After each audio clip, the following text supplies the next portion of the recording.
ನೋಡಿ, ಸಿಎಂ ಸಿದ್ದರಾಮಯ್ಯ ಅವರಿಗೆ ಈಗ ಪ್ರಾಸಿಕ್ಯೂಷನ್ ಕಂಟಕ ಎದುರಾಗಿದೆ. ವಿಧಾನಸೌಧದಲ್ಲಿ ಸಚಿವ ಸಂಪುಟ ಸಭೆ ಈಗ ಆರಂಭ ಆಗಿದೆ. ಕ್ಯಾಬಿನೆಟ್ ಹಾಲ್ನಲ್ಲಿ ನಡೀತಾ ಇರುವಂತಹ ಸಭೆ ಇದು. ಸಿಎಂ ಸಿದ್ದರಾಮಯ್ಯ ಸೇರಿ ಹಲವು ಸಚಿವರು ಕೂಡ ಭಾಗಿಯಾಗಿದ್ದಾರೆ. ಮುಂದಿನ ನಡೆ ಬಗ್ಗೆ ಸಮಾಲೋಚನೆಯನ್ನ ನಡೆಸ್ತಾ ಇದ್ದಾರೆ. ಕಾನೂನು ಹೋರಾಟದ ಬಗ್ಗೆ ಎಲ್ಲ ರೀತಿಯಾದಂತಹ ಚರ್ಚೆಯನ್ನ ನಡೆಸಲಾಗ್ತಾ ಇದೆ. ಆದ್ರೆ ತೀವ್ರ ಕುತೂಹಲವನ್ನ ಮೂಡಿಸಿರುವಂತಹ ಸಚಿವ ಸಂಪುಟ ಸಭೆ ಇದು. ಯಾಕಂತ ಹೇಳಿದ್ರೆ ಹಿಂದೆ ನಾವು ನೋಡ್ತಾ ಇದ್ವಿ, ಸಚಿವ ಸಂಪುಟ ಸಭೆಯಲ್ಲಿ ಸಾಕಷ್ಟು ಸರ್ಕಾರದ ಬಗ್ಗೆ ಇರ್ಬೋದು, ಸರ್ಕಾರದ ನಿಲುವು ಇರ್ಬೋದು, ಬೇರೆ ಬೇರೆ ಸಚಿವರ ನಿಲುವು ಇರ್ಬೋದು, ಇದೆಲ್ಲ ಪ್ರಶ್ನೆ ಆಗ್ತಾ ಇದೆ, ಇದ್ರ ಬಗ್ಗೆ ಚರ್ಚೆ ಆಗ್ತಾ ಇದೆ. ಆದ್ರೆ ಈಗ ಆಗ್ತಾ ಇರುವಂತದ್ದು ಸಿಎಂ ಸಿದ್ದರಾಮಯ್ಯನವರು ಅಂತ ಹೇಳಿದ್ರೆ ಸಿಎಂ ಕುರ್ಚಿಗೆ ಕಂಟಕ ಬಂದಿರುವಂತದ್ದು. ಇದ್ರ ಬಗ್ಗೆ ಮುಂದೆ ಯಾವ ರೀತಿಯಾಗಿ ಕಾನೂನು ಹೋರಾಟವನ್ನ ಮಾಡಬೇಕು, ಮುಂದೆ ಯಾವ ರೀತಿಯಾಗಿ ಬಿಜೆಪಿ ಅವರಿಗೆ ಟಕ್ಕರ್ ಕೊಡಬೇಕು, ರಾಜ್ಯಪಾಲರ ವಿಚಾರಕ್ಕೆ ಯಾವ ರೀತಿಯಾಗಿ ಮಾತಾಡಬೇಕು, ಈ ಎಲ್ಲದ್ರ ಬಗ್ಗೆ ಕೂಡ ಸಾಕಷ್ಟು ಚರ್ಚೆಗಳು ಕೂಡ ನಡೆಸಲಾಗುತ್ತೆ. ಈ ಬಗ್ಗೆ ಹೆಚ್ಚಿನ ಡೀಟೇಲ್ಸ್ ಅನ್ನು ಕೊಡ್ತಾರೆ ನಮ್ಮ ಪ್ರತಿನಿಧಿ ಬಸವರಾಜ್. ನೇರ ಸಂಪರ್ಕದಲ್ಲಿ ಜಾಯ್ನ್ ಆಗಿದ್ದಾರೆ. ಬಸವರಾಜ್, ಸದ್ಯ ಏನ್ ಅಪ್ಡೇಟ್ಸ್ ಲಭ್ಯವಾಗ್ತಾ ಇದೆ, ಸಿದ್ದರಾಮಯ್ಯನವರ ಮುಂದಿನ ನಡೆ ಏನಾಗಬಹುದು ಅಂತ?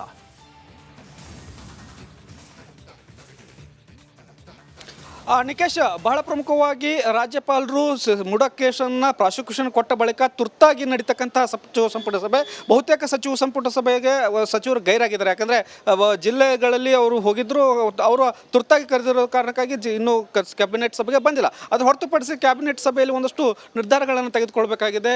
ಸಿಎಂ ಬೆನ್ನಿಗೆ ನಿಂತ್ಕೊಳ್ಬೇಕಾದಂಥ ಅನಿವಾರ್ಯತೆ ಎದುರಾಗಿದೆ. ಏನು ರಾಜ್ಯಪಾಲರು ಪ್ರಾಸಿಕ್ಯೂಷನ್ ಕೊಟ್ಟಿದ್ದಾರೆ, ಅದಕ್ಕೆ ಒಂದಷ್ಟು ಸೂಚನೆ ಮತ್ತು ಒಂದಷ್ಟು ಅದನ್ನು ಎದುರಿಸುವಂತಹ ಒಂದಷ್ಟು ಮಾಹಿತಿಯನ್ನು ರಾಜ್ಯಪಾಲರಿಗೆ ರವಾನಿಸಬೇಕಾದಂಥ ಅನಿವಾರ್ಯತೆ ಇದೆ. ಮತ್ತು ಒಗ್ಗಟ್ಟಾಗಿ ಸರ್ಕಾರಕ್ಕೆ ಸಿಎಂ ಬನ್ನಿಗೆ ನಿಂತಿದೆ ಅನ್ನುವಂಥ ಒಂದಷ್ಟು ಸಂದೇಶ ರವಾನಿಸಬೇಕಾಗಿದೆ. ಆ ನಿಟ್ಟಿನಲ್ಲಿ ತುರ್ತಾಗಿ ಕರೆದಿರ್ತಕ್ಕಂಥ ಸಚಿವ ಸಂಪುಟ ಸಭೆ, ಈಗಾಗಲೇ ಸಚಿವ ಸಂಪುಟ ಸಭೆ ಆರಂಭವಾಗಿದೆ. ರಾಜ್ಯಪಾಲರ ನಿರ್ಧಾರಕ್ಕೆ ಖಂಡನಾ ನಿರ್ಣಯವನ್ನು ಪಾಸ್ ಮಾಡುವಂಥ ಸಾಧ್ಯತೆಗಳಿದ್ದಾವೆ. ಯಾವ ರೀತಿಯಾಗಿ ಈ ಒಂದು ಪ್ರಕರಣ ಆಗಿತ್ತು, ಯಾವ ರೀತಿಯಾದಂಥ ನಾವು ಮಾಹಿತಿಯನ್ನು ಕೊಟ್ಟಿದ್ದೀವಿ, ಆದರೂ ಕೂಡ ಇದನ್ನು ಪ್ರಾಸಿಕ್ಯೂಷನ್ ಕೊಡ್ತಾ ಇದ್ದೀರಿ, ಇದು ಸರಿಯಲ್ಲ ಅನ್ನುವಂಥ ಒಂದಷ್ಟು ನಿರ್ಧಾರಗಳನ್ನು ತೆಗೆದುಕೊಳ್ತಕ್ಕಂಥದ್ದು. ಮತ್ತು ರಾಜ್ಯಪಾಲರ ಬಳಿ ಈಗಾಗಲೇ ಏನು ಕೇಸ್ಗಳು ಒಂದಷ್ಟು ಇದಾವಲ್ಲ, ಬೇರೆ ಬೇರೆ ನಾಯಕರ ಕೇಸ್ಗಳು, ಅವುಗಳ ಬಗ್ಗೆ ಯಾಕೆ ನಿರ್ಧಾರಗಳನ್ನು ತೆಗೆದುಕೊಂಡಿಲ್ಲ ಅನ್ನುವಂಥ ನಿಟ್ಟಿನಲ್ಲಿ ಕ್ಯಾಬಿನೆಟ್ ಮೀಟಿಂಗ್ನಲ್ಲಿ ಚರ್ಚೆ ಆಗಿ ಅದನ್ನು ಕೂಡ ಪ್ರಶ್ನೆಯನ್ನು ಮುಂದಿನ ಕಾನೂನು ಹೋರಾಟದಲ್ಲಿ ಎತ್ತಬೇಕಾಗಿರ್ತಕ್ಕಂಥದ್ದು. ಮತ್ತು ಆ ಕಾನೂನು ಹೋರಾಟ ಯಾವ ರೀತಿಯಾಗಿ ಆಗಬೇಕು ಅನ್ನುವಂಥದ್ದು. ಯಾಕಂದರೆ ಸಿಎಂ ಕುರ್ಚಿಗೆ ಕಂಟಕ ಬಂದಿರೋದ್ರಿಂದ ಆ ಸರ್ಕಾರವು ಸುಗಮವಾಗಿ ನಡೀಬೇಕು ಮತ್ತು ಕಾನೂನು ಹೋರಾಟ ಕೂಡ ಒಂದು ರೀತಿಯಲ್ಲಿ ಸುಗಮವಾಗಿ ಆಗಬೇಕು ಅನ್ನುವಂಥ ನಿಟ್ಟಿನಲ್ಲಿ ಆ ಸಚಿವರು ಬೆನ್ನಿಗೆ ನಿಂತ್ಕೊಳ್ಬೇಕು ಅನ್ನುವಂಥ ಈಗಾಗಲೇ ಕಾಂಗ್ರೆಸ್ ಹೈಕಮಾಂಡ್ ಸೂಚನೆ ಕೊಟ್ಟಿದೆ.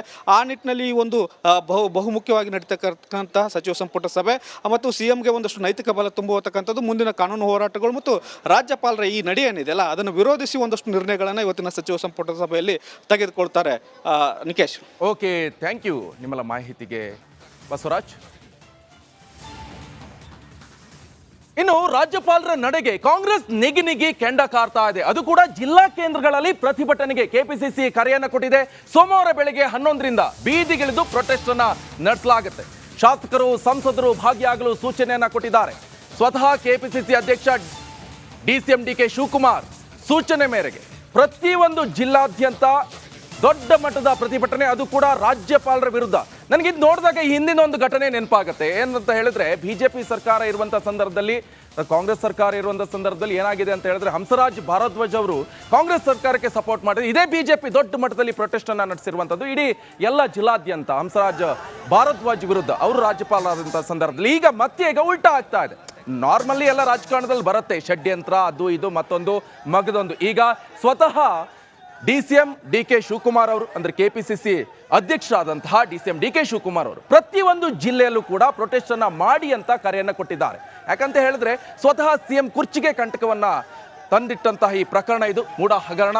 ಇದೇ ವಿಚಾರಕ್ಕೆ ಈಗಾಗಲೇ ವಿಧಾನಸೌಧದಲ್ಲೂ ಕೂಡ ದೊಡ್ಡ ಮಟ್ಟದಲ್ಲಿ ಸಭೆಯನ್ನು ಕರೆಯಲಾಗಿದೆ. ಈ ಸಭೆಯಲ್ಲೂ ಕೂಡ, ಸಚಿವ ಸಂಪುಟ ಸಭೆಯಲ್ಲೂ ಕೂಡ ಸಾಕಷ್ಟು ಚರ್ಚೆ ನಡೆಸುತ್ತಾ ಇದ್ದಾರೆ ಸಿಎಂ ಸಿದ್ದರಾಮಯ್ಯನವರು. ಜೊತೆಗೆ ನೋಡಿ, ಪ್ರತಿಯೊಂದು ಜಿಲ್ಲಾದ್ಯಂತ ಪ್ರೊಟೆಸ್ಟ್ ನಡೆಸ್ತಾ ಇರುವಂಥದ್ದು. ಮೈಸೂರು ನೋಡ್ತಾ ಇದ್ದೀರಾ, ಇನ್ನೊಂದು ಕಡೆ ರಾಜಭವನ ಬೆಂಗಳೂರಲ್ಲಿ ಗಮನಿಸ್ತಾ ಇದ್ದೀರಾ, ಕಲಬುರಗಿಯಲ್ಲಿ ನೋಡ್ತಾ ಇದ್ದೀರಾ, ದಾವಣಗೆರೆಯಲ್ಲಿ ನೋಡಿ, ಯಾದಗಿರಿ, ಎಲ್ಲ ಕಡೆಯಲ್ಲಿ ಈಗಾಗಲೇ ಪ್ರತಿಭಟನೆ ಶುರುವಾಯಿತು. ಈಗ ನಾಳೆ ಮತ್ತೆ ಪ್ರತಿಭಟನೆ ಅಧಿಕೃತವಾಗಿ. ಇದು ಡಿಸಿಎಂ ಡಿಕೆ ಶಿವಕುಮಾರ್ ಅವರು ಒಂದು ಸೂಚನೆಯನ್ನು ಕೊಟ್ಟಿದ್ದಾರೆ. ಪ್ರತಿಯೊಂದು ಜಿಲ್ಲಾಧ್ಯಕ್ಷರಿಗೆ ಸೂಚನೆ ಕೊಟ್ಟಿದ್ದಾರೆ. ನಾಳೆ ಖುದ್ದಾಗಿ ಪ್ರತಿಭಟನೆಯನ್ನ ಮಾಡಬೇಕಾಗುತ್ತೆ, 11 ಗಂಟೆಗೆ ಶುರು ಹಂಚಿಕೊಳ್ಳಿ ಅಂತ. ಬಗ್ಗೆ ಹೆಚ್ಚಿನ ಡೀಟೇಲ್ಸ್ ಅನ್ನು ಕೊಡ್ತಾರೆ ನಮ್ಮ ಪ್ರತಿನಿಧಿ ಬಸವರಾಜ್. ನೇರ ಸಂಪರ್ಕದಲ್ಲಿ ಜಾಯ್ನ್ ಆಗಿದ್ದಾರೆ. ಬಸವರಾಜ್, ಈಗಾಗಲೇ ನೀವು ಎಕ್ಸ್ಪ್ಲೈನ್ ಮಾಡ್ತಾ ಇದ್ರಿ, ಒಂದ್ ಕಡೆ ಸಿಎಂ ಸಿದ್ದರಾಮಯ್ಯನವರಿಗೆ ಯಾವ ರೀತಿಯಾಗಿ ಕಂಟಕ ಎದುರಾಗಿದೆ ಅಂತ, ಜೊತೆಗೆ ಡಿಸಿಎಂ ಡಿಕೆ ಶಿವಕುಮಾರ್ ಅವರು ಒಂದು ಅಧಿಕೃತವಾಗಿ ಸೂಚನೆಯನ್ನು ಕೊಟ್ಟು ಬಿಟ್ಟಿದ್ದಾರೆ, ಪ್ರತಿಯೊಂದು ಜಿಲ್ಲಾದ್ಯಂತ ಪ್ರತಿಭಟನೆ ಮಾಡಿ ಅಂತ. ಇದು ಎಷ್ಟು ಮಟ್ಟಿಗೆ ಎಫೆಕ್ಟ್ ಆಗಬಹುದು ರಾಜ್ಯಾದ್ಯಂತ ಅಂತ?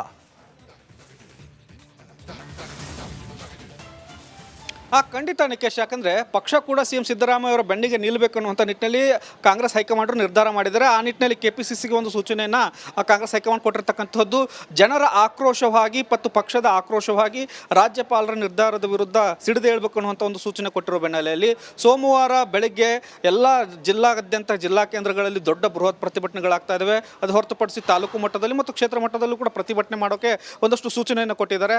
ಅದು ದೊಡ್ಡ ಪ್ರತಿಭಟನೆ ಜಿಲ್ಲಾ ಮಟ್ಟದಲ್ಲಿ ಆದಾಗ ಒಂದಷ್ಟು ಒತ್ತಡಗಳು ಬಂದೇ ಬರ್ತವೆ. ರಾಜ್ಯಪಾಲರು ಒಂದು ನಡೆ ಸರಿ ಇಲ್ಲ ಅನ್ನುವಂಥದ್ದು ಜನಾಭಿಪ್ರಾಯ ಮೂಡಿಸಬೇಕಾದಂಥದ್ದಿದೆ. ನೀವು ಗಮನಿಸ್ಬೋದು, BJP ಪಾದಯಾತ್ರೆ ಹೊರಟಾಗ ಏನು ಬೆಂಗಳೂರಿಂದ ಮೈಸೂರುವರೆಗೂ ಕೂಡ ಜನ ಆಂದೋಲನ ಒಂದು ಯಾತ್ರೆ ಅಂತ ಕಾಂಗ್ರೆಸ್ ಕೂಡ ಮಾಡ್ತು. ಅಲ್ಲಿ ಒಂದಷ್ಟು ಈ ರಾಜ್ಯಪಾಲರ ನಡೆ ಮತ್ತು BJP ರಾಜ್ಯಕ್ಕೆ ವಿರುದ್ಧ ಒಂದಷ್ಟು ಹೋರಾಟವನ್ನು ಮತ್ತು ಅದಕ್ಕೆ ತಿರುಗೇಟನ್ನು ಕೊಡುವಂಥ ಕೆಲಸವನ್ನು ಮಾಡ್ತು. ಹಾಗಾಗಿ ರಾಜ್ಯಪಾಲರ ನಡೆ ವಿರುದ್ಧ CM ಬೆನ್ನಿಗೆ ನಿಲ್ಲಬೇಕಾದಂಥ ಅನಿವಾರ್ಯತೆ ಸರ್ಕಾರಕ್ಕೂ ಇದೆ ಮತ್ತು ಪಕ್ಷಕ್ಕೂ ಇದೆ. ಆ ನಿಟ್ಟಿನಲ್ಲಿ ಜನರ ಆಕ್ರೋಶವಾಗಿ ಹೊರಹೊಮ್ಮಿಸುವಂಥ ನಿಟ್ಟಿನಲ್ಲಿ ಪ್ರತಿಭಟನೆಗೆ ಕರೆ ಕೊಟ್ಟಿರ್ತಕ್ಕಂಥದ್ದು. ಸೋಮವಾರ ಬೆಳಗ್ಗೆ ಎಲ್ಲ ಜಿಲ್ಲಾ ಕೇಂದ್ರಗಳಲ್ಲಿ ಬೃಹತ್ ಪ್ರತಿಭಟನೆಯನ್ನು ಕಾಂಗ್ರೆಸ್ ವತಿಯಿಂದ ಹಮ್ಮಿಕೊಳ್ಳಲಾಗಿರ್ತಕ್ಕಂಥದ್ದು. Okay, thank you Basavaraj. ನಿಮ್ಮೆಲ್ಲ ಮಾಹಿತಿ ಈಗಾಗಲೇ ಗಮನಿಸ್ತಾ ಇದ್ದೀವಿ. ಪ್ರತಿಭಟನೆ ಆಲ್ರೆಡಿ ಶುರುವಾಯಿತು, ಇವತ್ತಿನಿಂದಲೇ ಶುರುವಾಗಿದೆ. ಮೈಸೂರು, ಕಲಬುರಗಿ ಹಾಗೆ ರಾಜಭವನದ ಮುಂಭಾಗದಲ್ಲಿ ಯಾದಗಿರಿ, ಚಿಕ್ಕಮಗಳೂರು, ದಾವಣಗೆರೆ.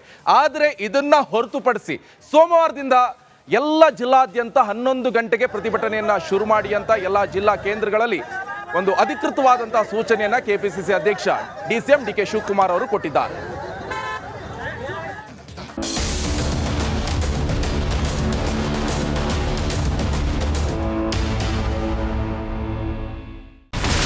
ಇಲ್ಲಿರುವಂತ ಈ ಒಂದು ಗುಡ್ಡ ಕುಸಿದ ಪರಿಣಾಮ ಯಾವ ರೀತಿಯಾಗಿತ್ತು ಅಂತಂದ್ರೆ ಗಂಗಾವಳಿ ನದಿ ಪಕ್ಕದಲ್ಲಿರುವಂತಹ ಉಳುವರ್ ಎನ್ನುವ ಗ್ರಾಮ ಸಂಪೂರ್ಣವಾಗಿ ಇವತ್ತು ನಾಶ ಆಗಿದೆ. ಮನೆ ಮಠ ಏನಿಲ್ಲ, ಎಲ್ಲ ಹೋಗ್ಬಿಟ್ಟಿದೆ. ಇವತ್ತು ರಿಪಬ್ಲಿಕ್ ಕನ್ನಡ ಮಾಡಿದಂತ ಒಂದು ವರದಿಯಿಂದಾಗಿ ಎಚ್ಚೆತ್ತುಕೊಳ್ಳುವಂತ ಕೆಲಸ ಸರ್ಕಾರ ಮಾಡಿದೆ, ಸಚಿವರು ಕೂಡ ಮಾಡಿದ್ದಾರೆ. 2 ಗಂಟೆಗೆ ಸುದ್ದಿ ಮೂಡಿಸಿದ್ದು 6 ಗಂಟೆಗೆ ಎಲ್ಲ ಸಚಿವರು ಮಿನಿಸ್ಟರ್ ಎಲ್ಲ ಬಂದು ಇಲ್ಲಿ ನೋಡೋಗಿದ್ದಾರೆ. ಎಲ್ಲಾ ಜನರಿಗೂ 1,20,000 ಮತ್ತೆ ಅವರಿಗೆ ಮನೆಗೆ 5 ಲಕ್ಷ. ಈ ಸುದ್ದಿಯನ್ನ ಎಲ್ಲ ಒಂದು ಅಧಿಕಾರಿಗಳಿಗೆ ಮೂಡಿಸಿದಕ್ಕಾಗಿ ರಿಪಬ್ಲಿಕ್ ಕನ್ನಡ ಟಿವಿಗೆ ಧನ್ಯವಾದ ಹೇಳಿ ಇಷ್ಟಪಡ್ತೇವೆ. ಮನೆನೂ ಕೊಡ್ತೇವೆ, ಮಕ್ಕಳ ಶಿಕ್ಷಣಕ್ಕೆ ತೊಂದರೆ ಆಗದೆ ಇದ್ದಂಗೆ ಹೆಲ್ಪ್ ಮಾಡ್ತೇವೆ. 1,20,000 ಮನೆ ಯಾರ್ದ್ರ ಡ್ಯಾಮೇಜ್ ಆಗಿದೆ ಅದನ್ನ ಕೊಡ್ತೀವಿ ಅಂತ ಒಪ್ಕೊಂಡಿದ್ದಾರೆ. ನಮ್ಮ ಕಷ್ಟಕ್ಕೆ ನೀವು ರಿಪಬ್ಲಿಕ್ ಕನ್ನಡದವರಾದಂತ ನೀವು ನೆರವಾಗಿರ್ತ ನಾವು ನಂಬಿದ್ದೀವಿ. ಅವರಿಗೆ ಸೂರನ್ನ ಕಲ್ಪಿಸಿಕೊಡೋವರೆಗೂ ಕೂಡ ರಿಪಬ್ಲಿಕ್ ಕನ್ನಡ ಅವರಿಗೆ ಧ್ವನಿಯಾಗಿ ನಿಲ್ಲುವಂತ ಕೆಲಸವನ್ನ ಮಾಡುತ್ತೆ.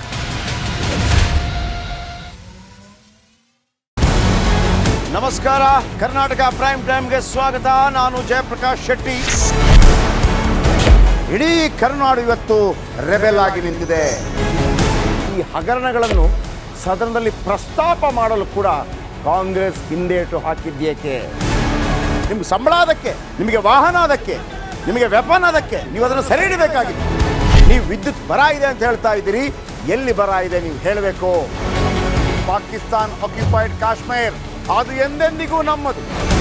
40 ಮೆಷಿನ್ಗಳು ತಂದಿತ್ತು ನೋಟ್ ಎಣಿಸುವುದಕ್ಕೆ, ಅದೇ ಹಾಳಾಯಿತು. ಮಥುರಾದ ಗಲಾಟೆ ಇದೆಯಲ್ಲ, ಅದು ಸ್ಥಳೀಯವಾಗಿ ಕೂತು ಪರಿಹರಿಸಬಹುದಾದಂಥ ಕಾನೂನಿದೆ. ಗ್ಯಾರಂಟಿ ಯೋಜನೆಯಿಂದ ನಷ್ಟ ಆಗಿದೆ, ಲಾಭ ಆಗಿದೆ, ದಯವಿಟ್ಟು ಹೇಳಿ.